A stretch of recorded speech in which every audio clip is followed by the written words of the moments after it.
reflection.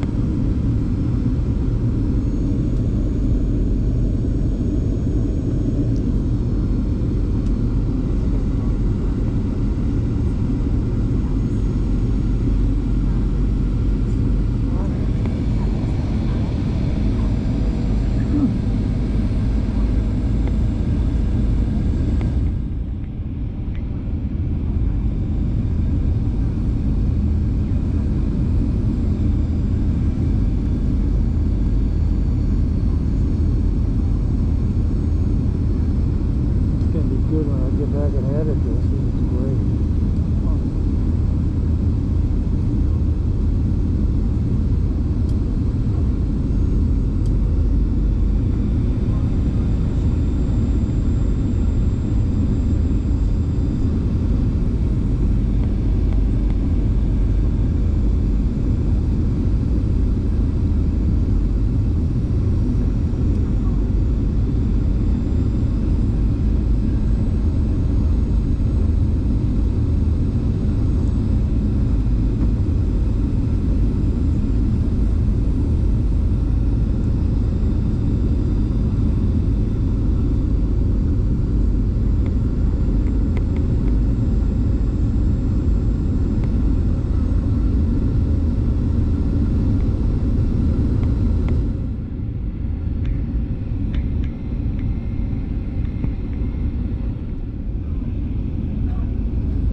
never found it.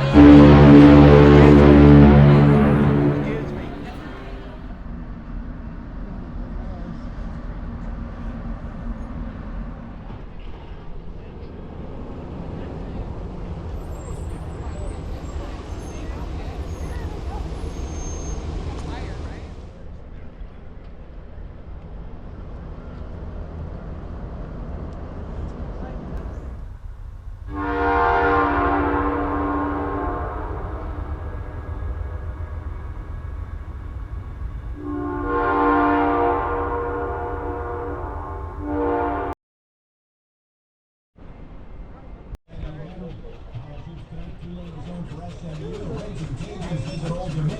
Louisiana Tech tied for first, and CUSA is home for Jacksonville State.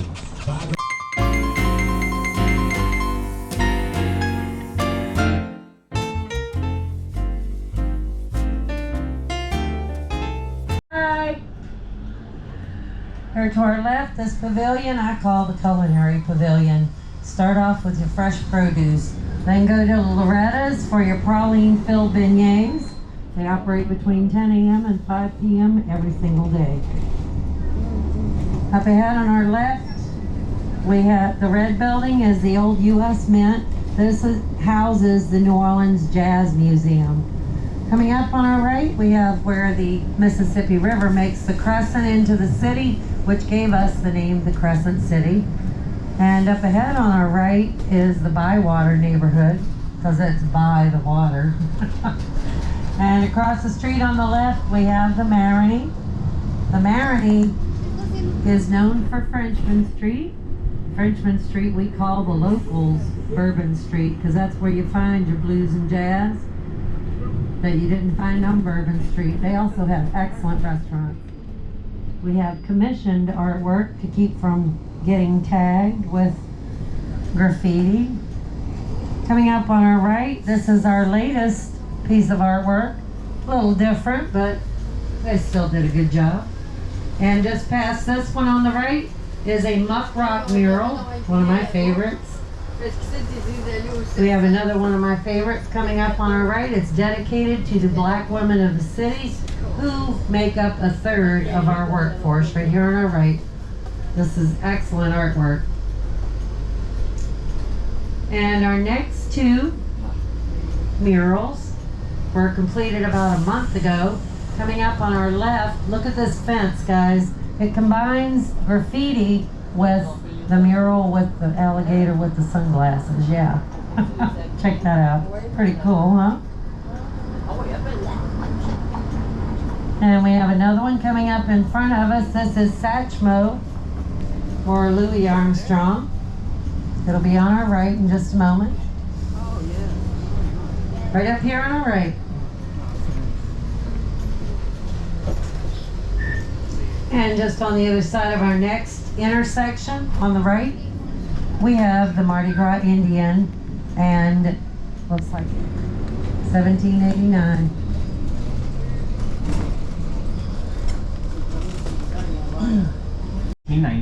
There's an excellent exhibit about the Southern Railway at Basin Street Station. And the other 14 blocks got turned into a red light district starting on January 26th of 1897 all the way through August of 1917. That was when the federal government came down and told us that we were endangering the physical well-being and morality of soldiers enough that the locals decided we didn't want to hang there anymore, and we created Frenchman Street so we could enjoy our jazz, zydeco, blues, funk, soul, and ragtime. If you're going to go down Bourbon, you're not generally going to find that. You're going to find screaming bachelorettes, very bro-y frat guys, and the remnants of Mardi Gras partiers. They're all drinking hand grenades and fish bowls. They've got hurricanes. There's classic rock cover bands. Jefferson's and James Madison and Robert Livingston. If you'd like to see an authentic 1803 copy of the Louisiana Purchase, you'll have to go down to the Cabildo once again. Now friends, we're going to pause for a minute because, as is a commonality during and slightly after our carnival season, they're going to be moving some of our parade floats from one side of the city to the other. So I do have to ask, and I know it's going to be unhappy for some people, but I do have to ask that we do not stand up and move around so we can get better pictures of them.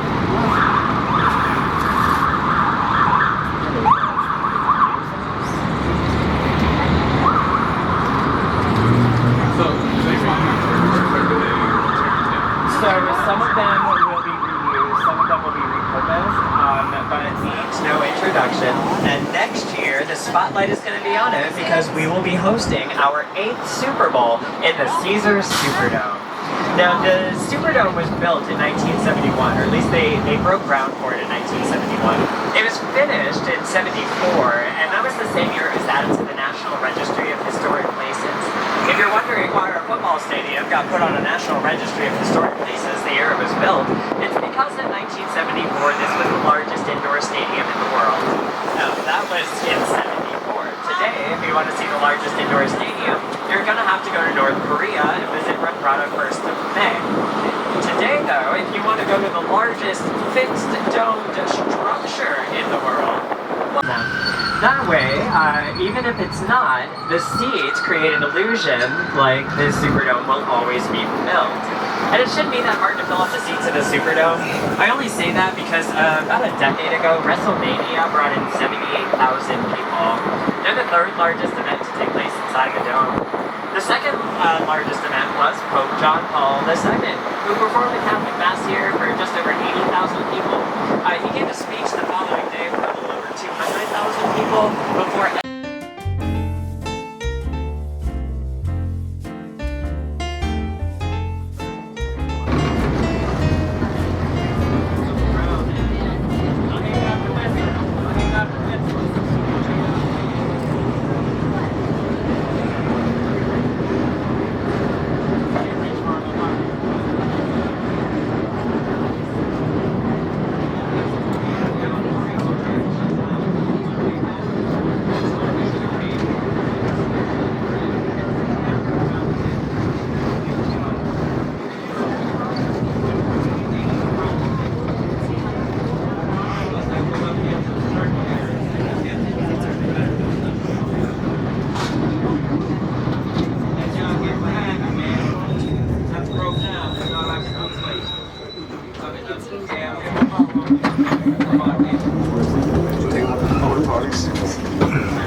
personal bitters. Now, in the 1870s, even though it was really popular, we did have to alter the recipe a little bit. People weren't enjoying cognac as much as they were liking rye whiskey, so that became the new base. Today, if you go to the Sazerac House, they have a free tour where you can learn more about the American cocktail. Saying that one more time, they have a free tour, and then you can go to the tasting bar, where, if you are of legal age, you are welcome to try both of those recipes, or a couple others that were either created in or inspired by New Orleans. And let's wrap up our list of vices, because over here to our right-hand side, we've got a casino. Now, Harrah's Casino opened up in 1999. It was the only casino on land in Louisiana, and that was on purpose. As early as the 1720s, the government put down a law that made it illegal to gamble on land in the territory. That means that...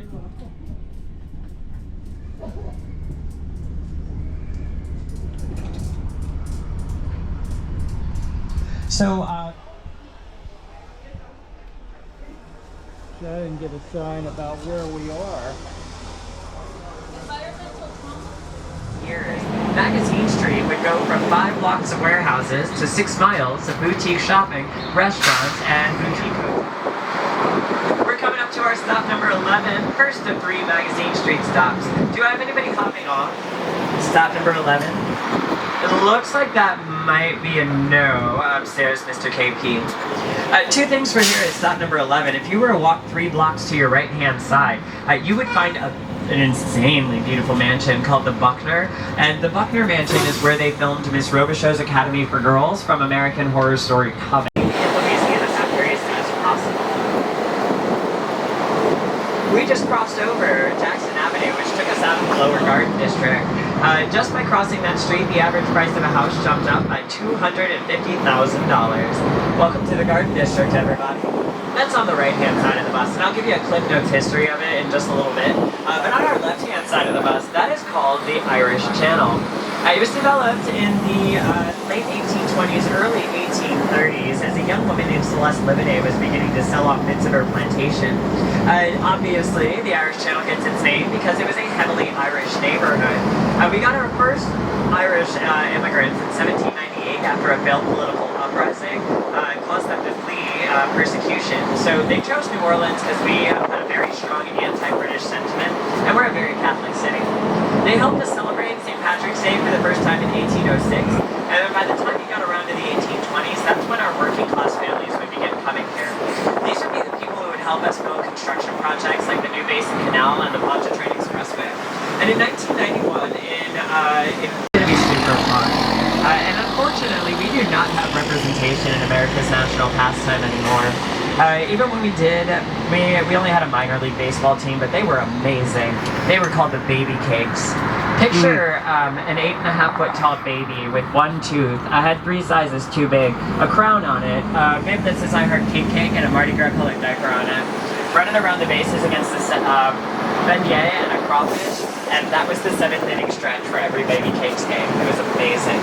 Unfortunately, they play out of Kansas now. They're called the Wind Surge, but we still have our Baby Cake mascot. We keep him in storage under the bleachers at the Smoothie King Center, and occasionally we take him out to run around the basketball court against our New Orleans Pelican mascot. So we're going to continue forward. Oh no, did you point at the black and white building with the black netting up top? Oh no. Okay, so I love this building for the dumbest reason. That building with the black netting up top is called the Crescent City Towers. They evacuated it in 2002 after discovering a little bit of black mold, asbestos, and structural damage. So they did the due diligence. They made it safe to be around, but nobody wants to buy it. At this point, it's been empty for 21 years, and the estimated cost of renovations is about $145 million. The last time this building was assessed, it was only valued at $155,000. So why don't we tear it down, you might be wondering? Because there's no sub-basement, so we can't implode it. And that means the only other way to take it down is to start at the top and take it apart piece by piece. Do you know how expensive that would be? Not to mention the amount of time and energy that would take. So we just leave it here, making sure that it's not going to pose any damage to the surrounding area. And until someone does something with it, I get to tell you that New Orleans is home to the tallest abandoned building in the United States. Qualifier that has been empty for over 20 years. But we're going to be coming up to a roundabout shortly. The roundabout that we'll be at was called Tivoli Circle back in the 1830s when it was created. The young man named Bartholomew Lebon was laying out this side of the city, and he had this idea that he was going to create a little Venice in New Orleans. So the roundabout up ahead of us was meant to replicate a garden in Italy that had been around for a couple hundred years.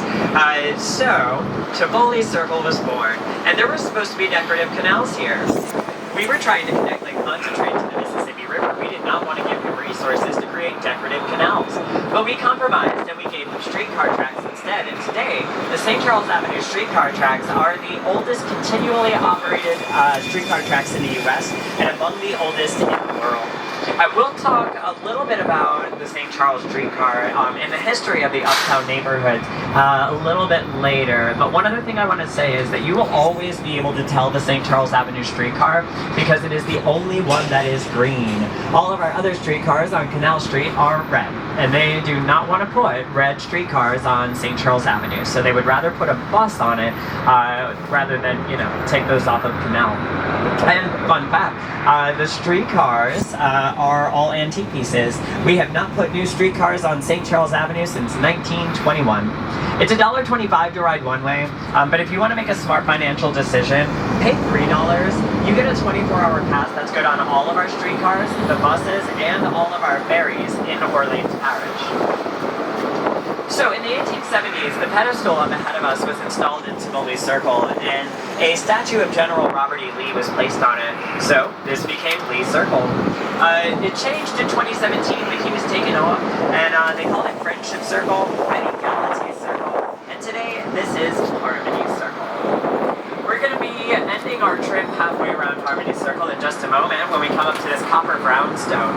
This was the old Howard Memorial Library where they had a little over 9,000 documents pertaining to Louisiana history. They had also started collecting Confederate memorabilia, and in 1896 they realized that they had enough where they could make their own museum. So in 1897, the Louisiana Civil War Museum was created. It is 2 buildings to our left-hand side, and it is the oldest museum in the state, as well as the second largest collection of Confederate memorabilia outside of Richmond, Virginia. The Ogden Museum of Southern Art now uses the former Howard Memorial Library, former Patrick Taylor Library, as an event space throughout the year. We also have our Contemporary Art Center in this area. The description is in the name, but in my opinion, nothing comes close to the National World War II Museum. We have the honor of hosting this museum because of a gentleman named Andrew Higgins. He designed a boat called the Higgins boat, which of the 12,000 that were made for the war, most notably used during the storming of Normandy, most of those were made here. So we have a New Orleans local creating a very influential boat during a pivotal moment in World War II, and it was built here. Not to mention, later on, Dwight D. Eisenhower would make the comment that the Higgins boat was one of the reasons why the Allies won. So praise from the President, direct connections to our city would eventually lead to the creation of our D-Day Museum in the early 90s. I want to give a little bit of credit to the man who made that happen. He was an author, an exceptional author, who focused mostly on World War II. He also happened to be a professor. That was a very intense experience for a lot of people in our city, and I don't think there's enough time to give it enough respect. But I am a big fan of our museums, and we've got one in the Lower Ninth Ward. That was the part of our city that was most devastated when the levees broke. So you get the actual historical background of the neighborhood, but then you're also going to get personal stories from people who were here before, during, and after the storm. Also, if you go into Jackson Square, to the right of the St. Louis Cathedral is the Presbytere. They really excellent exhibit about Hurricane Katrina on the lower level. But again, that's somber, so the middle level is all about Carnegie. We are rolling past our convention center. That's this large building over here to our right-hand side. So large, in fact, that it is 7/10 of a mile long. It's named after Ernest N. Morial. We called him Dutch, and he was our first black mayor. Ariel came to power, he started investing a lot of money, and that would 100%. So we don't necessarily need to have a reason to have fun. We're good at just taking it with it as it is. For instance,